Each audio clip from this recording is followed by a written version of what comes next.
Hey Algebra 1 people, probably going to be a short video tonight. If you're looking at your packet, you'll realize we're on 7.8. We're doing the notes, which is the odds, and there are only 4 of them. We're going to do 1, 3, 5, and 7. The other good news is we've done something somewhat similar to this before. It was actually back in, well, we'll get there in a second. But anyways, so this is called factoring by grouping. And this is the first time you will see something that we are factoring that has 4 terms. We haven't really done that before. Now, there are definitely some similarities. The first thing you should always look for is a GCF. If I look for the variables first, if I look at all 4 terms, this one doesn't have any A's, so I can't pull A's out of every single term just because this one doesn't have any. And then I would look at 4, 1, which is the coefficient here, 28, and 7, and I would try to find a greatest common factor between those 4. This should be your hint. The GCF is definitely just going to be 1, which is not very helpful. All right, now, here's how factoring by grouping works. 4 terms, I'm going to split it up into 2 different pairs. Now, some of you are realizing already that this should look really familiar. If you go back to, 7.6, when we did those, it was only 3 terms, but we had a leading coefficient.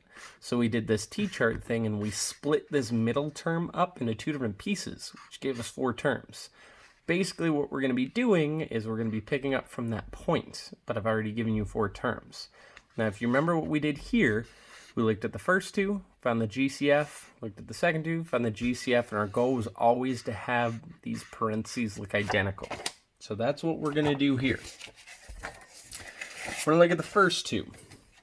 I'm going to ignore the second 2 terms, and I'm just looking at 4a cubed minus a squared, or minus 1a squared.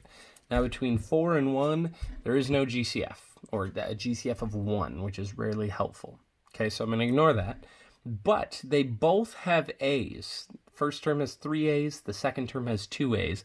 I can pull 2 A's out of both terms. If I tried to pull more than that, I would run into some trouble here because there's only 2 A's. Okay, so if I pull 2 A's here, I'm just left with 4a. Because there's 3 A's, I took away 2, now I have 1. Negative 1a squared, if I take away 2 A's, I'm just left with that negative 1. Now here's why it's also important to write that invisible coefficient there, because if you don't, sometimes people would say, look at this, and they'd say, oh shoot, I take away the a squared and my left was 0, or they'd just write 4a, and I would say, no, bet, wrong. Alright, so we're looking at a squared times 4a minus 1. Now my goal is to take something out of this side, and I'm hoping I'll have a set of parentheses that will still say 4a minus 1. Alright, now, let's look at variables first. Can I take a's out of both of these? You should say no, because although this term has an a, this term does not. All right, so now I'm just looking at my my coefficients, 28 and then 7. And between the 2 of those, I can actually pull out 7. Now, I'm going to take 7, I'm going to divide each term by 7, and I'm left with 4a, because 28 divided by 7 is 4. And then negative 7 divided by 7 is negative 1. All right, let's double check. Hoping 4a minus 1, 4a minus 1. Sweet. Okay, so that is our first set of parentheses. Then I'm going to look at what's left. A squared plus 7. It's almost like I'm taking the 4a minus 1, I'm like factoring that out, and then I'm just left with a squared plus 7. Excuse me. This right here is my final answer. It does not matter which order you write these in. I'm going to write that. Order does not matter in terms of which binomial you write first.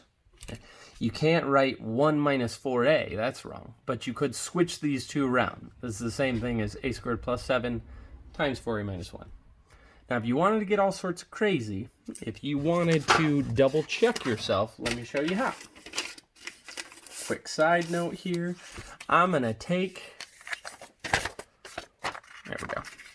I'm going to take 4a minus 1 and a squared plus 7, and I'm going to multiply them together. You can do that however you want. I taught you a bunch of different ways. I'm going to use the box method because that one was my favorite. So 4a minus 1, notice I put that on the top. A squared plus 7, I put that on the left, and then I multiply. 4a times a squared is 4a cubed. Don't forget I would add the exponents. Negative 1 times a squared is a minus a squared. 4a times 7 is 28a, and then negative 1 times 7 is a negative 7. Now before, when we did this, usually these two terms combine. This time they don't, and that's okay. So I just have 4a cubed minus a squared plus 28a minus 7. Hopefully you'll notice that's the original problem. Remember, factoring is the opposite, or the inverse, better yet, of multiplication. So when I factored this, I got 4a minus 1 times a squared plus 7. When I took those and multiplied them back together, I got my original question. Okay, now you can do that for all of these to double check your answer. You don't have to, but if you're sitting on a PSAT question and you've got some extra time and you want to double check, there's nothing wrong with it. All right. Let's move on to number 3. Now we're going to do the exact same thing, where I'm going to split this up. I'm going to look at my first two terms, and then my last two terms. Okay?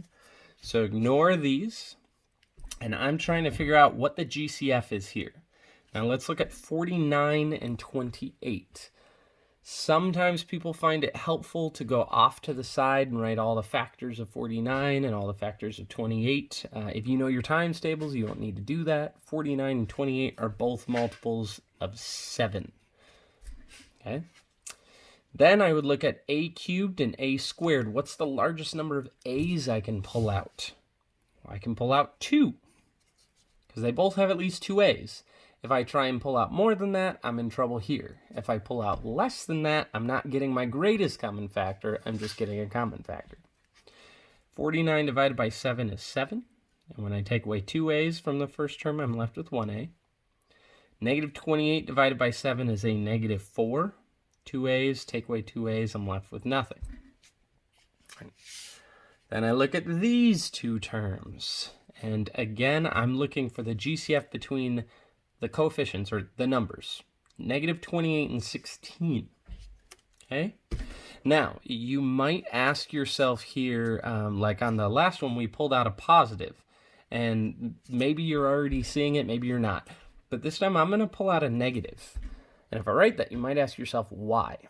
Well, let's say I didn't. Just for a second, let's say I pulled out a positive. Just let's say I didn't realize it, and that's what I did.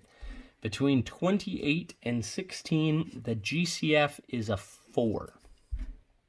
I can't pull out any a's because there's no a's here. 28 divided by 4 is 7a. Excuse me, I'm sorry. Negative 28 divided by 4 is negative 7a. And then 16 divided by 4 is 4. Okay? Now let me look at my sets of parentheses. 7a minus 4, negative 7a plus 4. That's wrong. We want them to be the same. Now check this out. If I pull out a negative 4 instead of a positive 4, it's actually going to change both of these signs. Because a negative, getting crazy here, negative 28 divided by a negative 4 is a positive 7. So you're trying to pull out something from the second two that makes these match. And then 16 divided by negative 4 is a negative 4. So 7a minus 4, that's what's in my parentheses. Okay. And the stuff that's left over goes in the other set of parentheses, which is 7a squared minus 4. Interesting. So this would say 7a minus 4 times 7a squared minus 4. It does not matter which one of those binomials you write first. That's it. All right, let's keep going. Number 5. Now, you could start right off the bat splitting these two up. Might work out well for you. You might realize it somewhere along the line. You might not. You're going to run into a problem. Now, there's one thing that I mentioned in problem number 1, I actually didn't mention in the problem number 3, but you should always look for first, and that is a GCF. Now, you're going to look for a GCF a couple of different times here. I'm going to look for it at the very beginning. Is there anything I can pull out of all 4 of these terms just to simplify things? And in this case, I can. I can actually pull out a 6. And I'm going to take each of these 4 terms and I'm going to divide them all by 6. It's just going to simplify things for me. So then I'm left with 4r cubed minus 8r squared minus 1r plus 2. Nice. Let's get this out of the way. Now I am going to ignore this.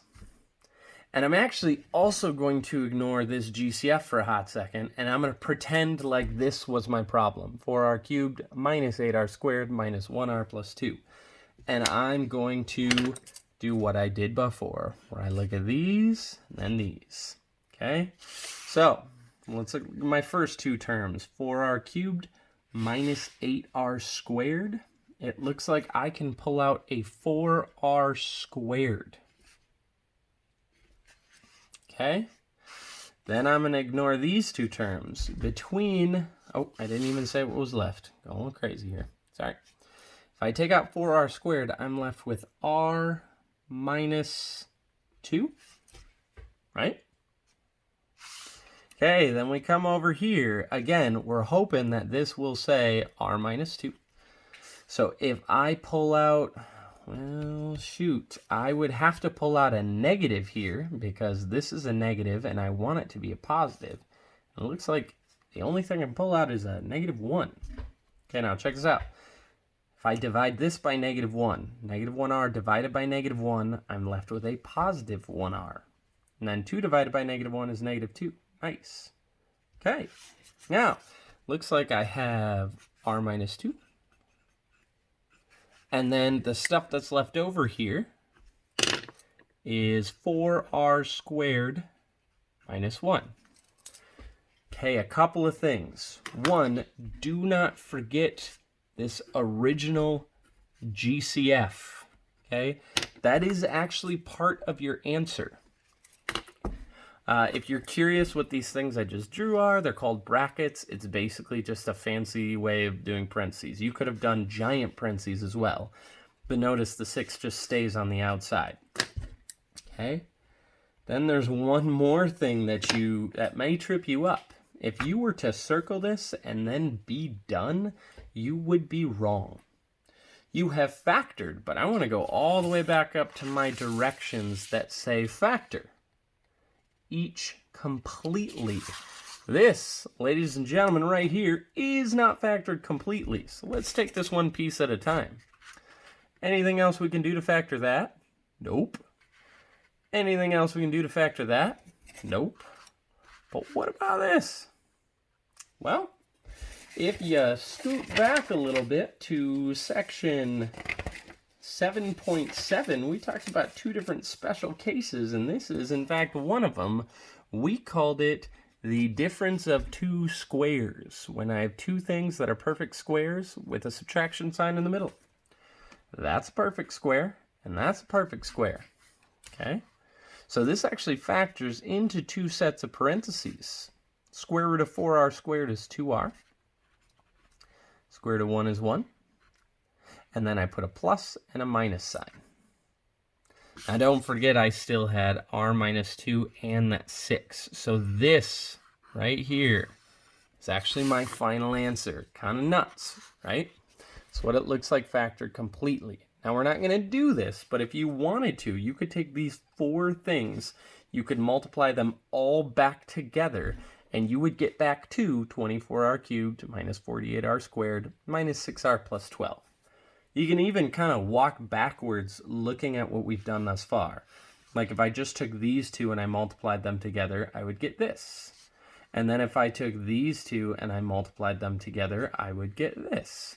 And then if I multiplied all 4 of those by 6, I would get back to the beginning.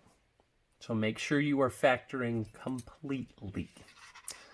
All right, last one. All right, always look for a GCF first. Is there a GCF? In this case, you'd say Yes. A little trickier to see. Take a second. If you haven't figured it out, see if you can figure out GCF. Don't forget, you can pause the video if you need. But there is a GCF of 2. Okay, so I'm going to take all of these and divide by 2. And I'm left with 35x cubed minus 42x squared plus 25x minus 30. Okay? All right, now I'm going to ignore the 2, and I'm going to do exactly what I did before, looking at these. Now, keep in mind, this 2 is going to stay on the outside. Okay? But I can just kind of ignore it. Between 35x cubed and a negative 42x squared. Well, I can pull out 2 x's. Hopefully you can see that right away. And then between 35 and 42, I can pull out a 7. So we set a 7 and then 2 x's. 35 divided by 7 is 5. 3 x's, take away the 2 x's, I'm left with 1 x. Negative 42 divided by 7 is a minus 6, and I took away all the x's. Okay, now we're looking at these two, and it looks like between the two of these, I can pull out a positive 5. I'm left with that 5x minus 6 as well. Close my bracket here. So I've got these two. So that's one set of parentheses, 5x minus 6. Close parentheses. I've also got 7x squared plus 5. That's another set of parentheses. And then don't forget about your GCF. Now you should go through this and see, can I factor any more? The only one that might draw your attention is this, since it says 7x squared plus 5. But the only way that we know how to factor a binomial right now is if there's a GCF, or if it's our special case difference of 2 squares, aka dots. Well, there's no GCF, and neither of these are perfect squares. So I cannot factor these anymore, and I am done. All right, factoring by grouping recap. I'm going to go all the way back up to I think the simplest problem we did. Split it into pairs of 2 terms. Look at the first 2 terms and pull out a GCF. Second 2 terms, pull out a GCF. And then hopefully you're looking at parentheses that have the exact same thing. Whatever's in those you write first. Whatever's left over you write last. You're done. Don't forget simple things like looking for a GCF at the very beginning and then making sure that you can't factor anything any further. All right, that's it. Don't forget I miss y'all. Bye.